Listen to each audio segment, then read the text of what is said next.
Okay, so here's the deal. I've not been filming videos for a long time now.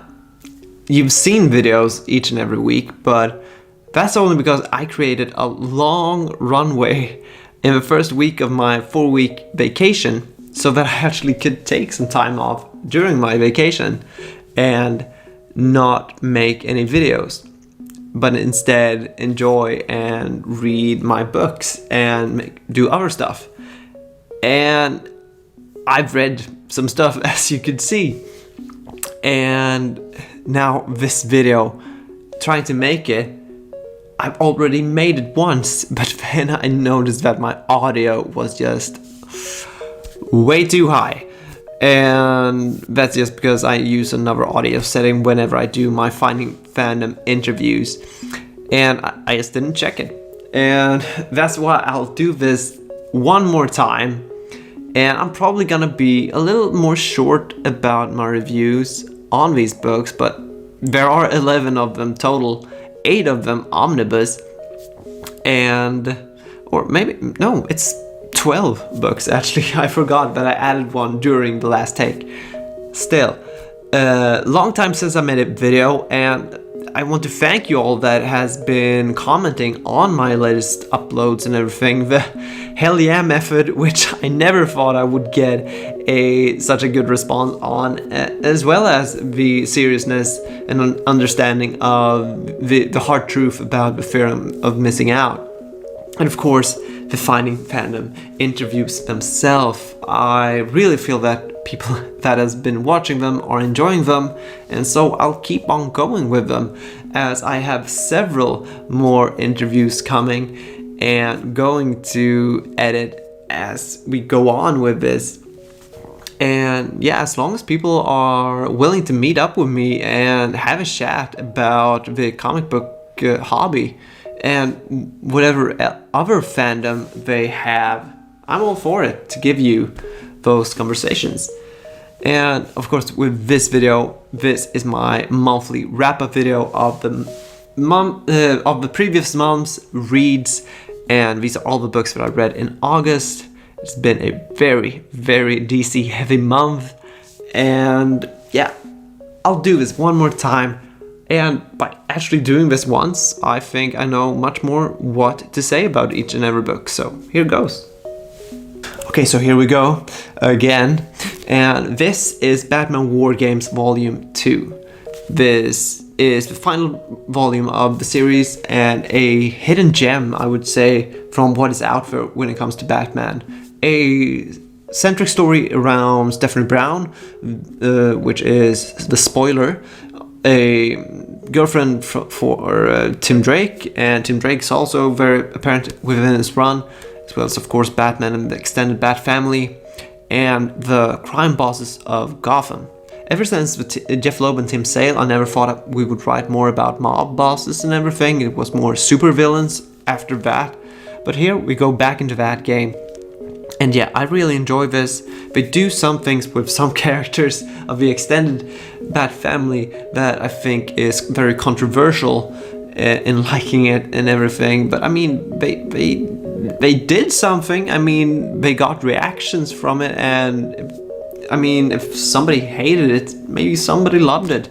And yeah, I kind of sort of liked it. And then later on we had different DC events that sort of revamp some stuff that happens here, but I still enjoy it for what it is when it was published at the time.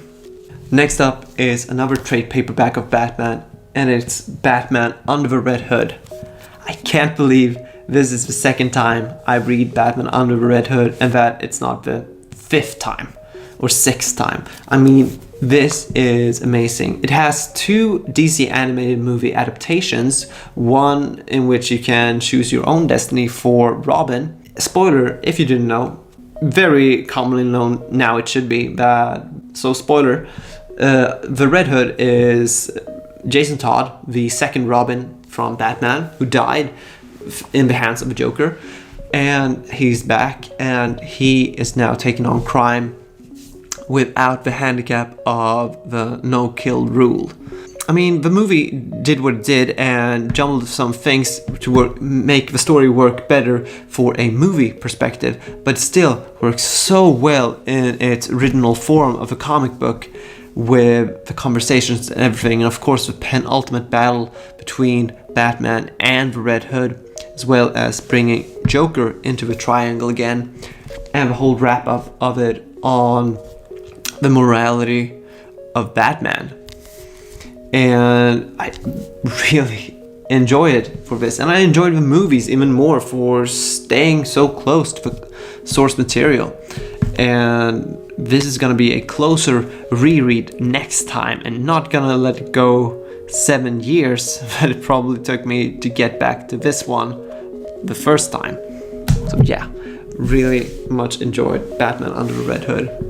And next up, we changed the character, because as Under the Red Hood was finishing off, I noticed that the next event that I would read that involved Batman was the Infinite Crisis Omnibus that I had. And I knew that there were so many other DC characters that I had that were to lead up to that event, so I wanted to take them with me. And so I started to read the Jeff Johns Flash Omnibus. So here we have Volume 3, Volume 2, and of course Volume 1. Put that there. And hate to say it, but it is a quick read. So Jeff Johns has always written so fluent dialogue that you read it quickly, you get to enjoy characters that you never thought that you would feel sentimental value for or sentimental about, with their origin stories and where we're going. Of course, a lot of villains here featured in the CW Flash show, which I had forgotten I've read about first, and then later on see them show up in that show, because it was such a long time in between that show coming out and me reading these books. Still, very much enjoyed them, of course, and just the design of these. I really enjoy the lightning emblems that is on the side of them. Of course, this is our small, sort of thin introduction omnibus. They don't print these anymore. There are new printings that collects all of this material in 2 books, and the second one here collecting, of course, appearance of a new Reverse Flash, as you can see on the cover. The third one is just stunning, thanks to that Michael Turner artwork. Rest in peace.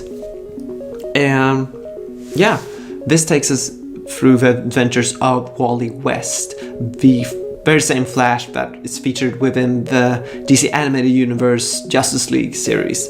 So, not Barry Allen, Wally West. And we get his extended rogue gallery, as well as extended family, and where this ends up also continues within Infinite Crisis, and that's why I went ahead and read all of these in one go. So in the same preparation format to read Infinite Crisis, I also went in to read Gotham Central by Ed Brubaker and Greg Rucka. This is centric around the GCPD crew, so Renee Montoya, Harvey Bullock, and some other new characters that I can't remember by name.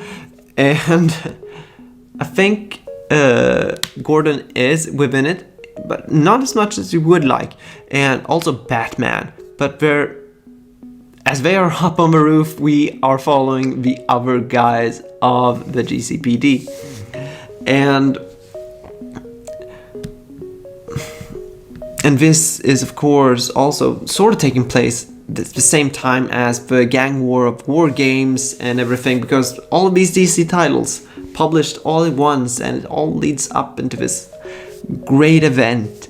And that's why I wanted to read this, because the later on issues by the end of this is crossing over, but not so that it is disturbed by that event, I would say. And yeah, really much enjoyed it. It's actually the reason why I sold my Criminal Deluxe editions, because I felt that if I want a criminal story, I'll just go back to Gotham Central, written by the same author, I mean. So Brubaker and Rucka had both writing duties on these, but one wrote the day shift of the GCPD and one wrote the night shift. And I think that was pretty clever of them. And yeah, really enjoyed this. And having it standing on the shelf for maybe 5 or 6 years in between reads really helped me to enjoy all these detective stories and mysteries in between, because I've forgotten them all, basically. Yeah. Oh, and the tragic accident of it falling apart in my hands as I read it can't make me more thankful about a reprint coming out next year, out of 2022. So that upgrade is justified, I would say. On to the next book. Okay, so next up we have the actual Infinite Crisis event book. And it is my favorite DC event, if you didn't know. And it's a sequel to the Crisis on Infinite Earths. By the penultimate ending of that, we had 4 characters that were spared within a separate dimension. Not only the Earth 1 that compromised all of the multiverse into one, but also these 4 members that were Alexander Luthor from Earth 3, Superboy Prime from Earth Prime, and Lois Lane and Golden Age Superman. And so, as the events goes on with Identity Crisis and everything, and Parallax, with Green Lantern and everything, they observe the DC universe from this other dimension, and they feel that superheroes are no longer superheroes. I mean, Batman's too paranoid, Wonder Woman is doing this, and so. These are not heroes anymore. The superheroes are more villains than ever now. And so they feel that they have to step in and try to change the world back into what it was in the golden age of superheroes, basically. And that is where this story leads off. And it's a 1,500 pages omnibus, and 950 of them are the build-up to the main event. And it gets a very rich story if you were to read the whole thing. You can appreciate the main event on its own, but you'll get a much richer experience by reading it all, I would say. And that's my opinion on, my favorite event of DC Universe. So, after Infinite Crisis, we have our DC's very first weekly series, and that is the 52 Omnibus. The 52 Omnibus takes place in a whole year's gap after the events of Infinite Crisis. Batman, Superman, and Wonder Woman are trying to reinvent themselves, and so it gives place for other heroes to step forward and try to take their place amongst the elite. And I mean, some of these characters are B and C listers, maybe D listers, I wouldn't know. But I mean, Booster Gold here on the back gets a very fine story arc within this one. Black Adam and Renee Montoya. I mean, this is the reason why you read Gotham Central and all of those before the Infinite Crisis, if you want a richer story for what is to come. And I really felt that reading all of this. It felt like a whole universe as it should, and not having to read it week by or month by month as the issues came out, but still in collected format. And yeah, don't want to spoil more about this story as itself, as it progresses with all of these characters and more. It's one of the finest events. It's also in my top 10 DC Omnibus. So yeah, I really much appreciated this read. And then for the second last omnibus that I finished off this month, we have the Teen Titans by Jeff Johns. Probably the thickest one. I think this is thicker than the Crisis on Infinite Earths, or what I'm gonna say, Infinite Crisis. This is the one that took me the longest time to read, but not because I was bored with it or anything, but I didn't want to finish it. It's just that the events when Jeff Johns were writing this, it takes place before, during, and after both Infinite Crisis and the 52 event. So I had to stop when I came to a certain point, issue 30 maybe, and then read Infinite Crisis then go back, read 5 issues or so, and then there's a year later skip, which means the 52 takes place. And so it took me a bit longer to read this. I really enjoyed this. It reminds me of Young Justice, the DC animated series, very much, and the team sort of resembles it. We have Connor Kent, Tim Drake. Of course, they used the first Robin, Dick Grayson, but I mean, Connor, Cyborg, Starfire, Connie, and Bart Allen as Kid Flash, and of course, Beast Boy. Raven. Did I forget anyone? Sorry. I mean, yeah, I really like this. Jeff Johns writing, as I said, this is probably why I've been able to read as much material, and of course the 4-week vacation. But it's just Jeff Johns writing. It's so fluent. It's so good. I can't stop. That is why I've been able to read this much material, I believe, these last weeks, and enjoyed every single one of them. Not gonna sell any of these books that I read, except for maybe the Gotham Central if somebody feels that they can fix that book. But it's not because don't want to reread it. I still want to have a new version, but I enjoyed all of these immensely. Last up, because I am in the middle of a Batman marathon, I started off this review video with some Batman books. Damn sure I'm ending it with some Batman books. So here we have a deluxe edition called Batman / Two-Face Face to Face.